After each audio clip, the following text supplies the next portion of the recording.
या मालिकेच्या आजच्या भागात आपण पाहणार आहोत सावलीचे बाबा आणि सखदेव सावलीच्या आणि सारंगच्या संसाराविषयी बोलत बसलेले असतात आणि त्याचवेळी सावली घरात येते. तिला असं अचानक आलेलं पाहून सगळ्यांनाच आश्चर्य वाटतं आणि त्याचसोबत आनंदही होतो. सखदेव तिला विचारत असतो की काय गं साऊ, तू अशी अचानक कशी काय आली आणि सारंग सर कुठे आहेत. पण त्यावर सावली काही उत्तर न देता रडतच तिच्या आईला मिठी मारते आणि तिची अशी अवस्था पाहून घरातील सगळेजण काळजीत पडतात.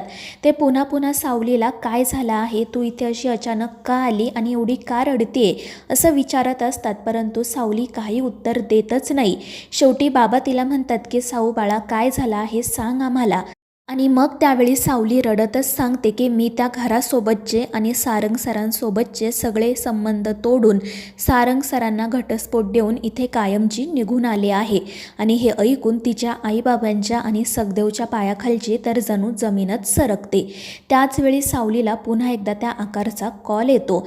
सावली तो कॉल घाबरूनच रिसीव्ह करते. तर तो हसतच म्हणत असतो की वा सावली, तू तर एकदम भारी काम केलं आहे.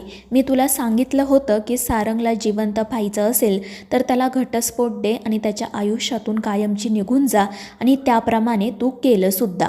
पण आता एक गोष्ट लक्षात ठेव, हे जे काही घडलं आहे ना ते फक्त आपल्या दोघांमध्येच राहायला हवं. जर तू कोणाला काही सांगण्याचा प्रयत्न केला तर मग आता सारंग नाही पण तुझ्या कुटुंबाला मी मात्र नक्की संपवू शकतो, हे लक्षात ठेव. आणि मग तो हसतच हे सुद्धा म्हणतो की तुला एक डेमो बघायचा आहे का. आणि त्याचवेळी जयंती धावत पळत घरात येते. ती खूप घाबरलेली असते. सगळेजण तिला विचारू लागतात की काय गं जयंती, काय झालं. तर ती घाबरूनच सांगू लागते की बाहेर एक माणूस होता आणि त्याने अचानक माझा गळा दाबला, त्याने जीव घेण्याचा प्रयत्न केला, मला कळतच नाही आहे कोण होता तो. आणि हे ऐकून सावली खूप घाबरते.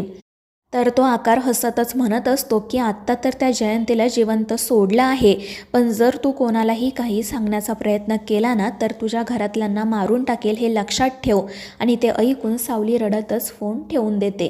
दुसरीकडे सोहम आणि तारा अजूनही घराच्या बाहेरच उभे असतात आणि त्यामुळे तारा खूप वैतागलेली असते.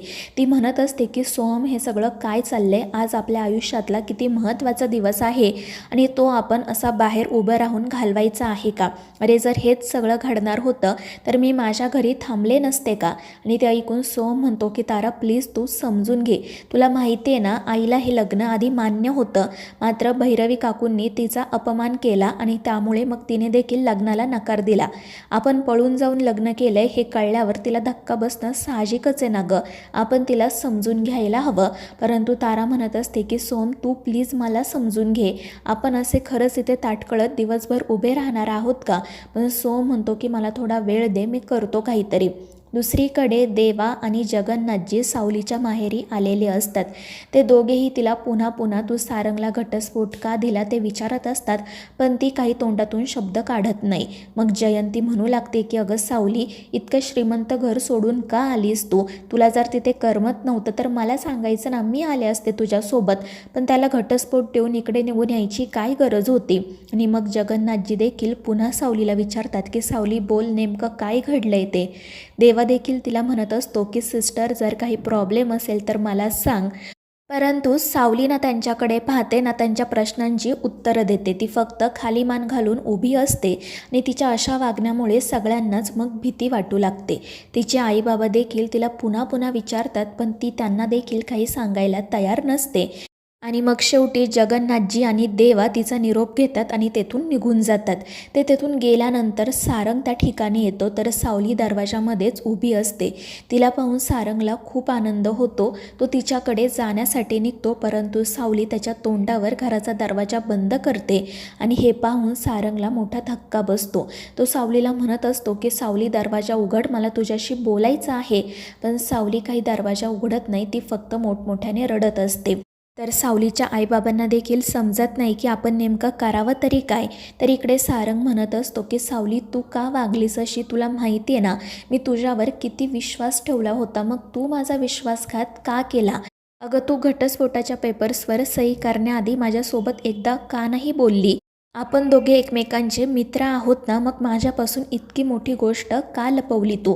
हे बघ, मी तू जे सांगशील ना त्या सगळ्यावर विश्वास ठेवेल, पण तू माझा विश्वासघात केला आहे या गोष्टीवर मी विश्वास नाही ठेवू शकत. तुला माहिती आहे ना माझा तुझ्यावर खरंच किती विश्वास आहे ते.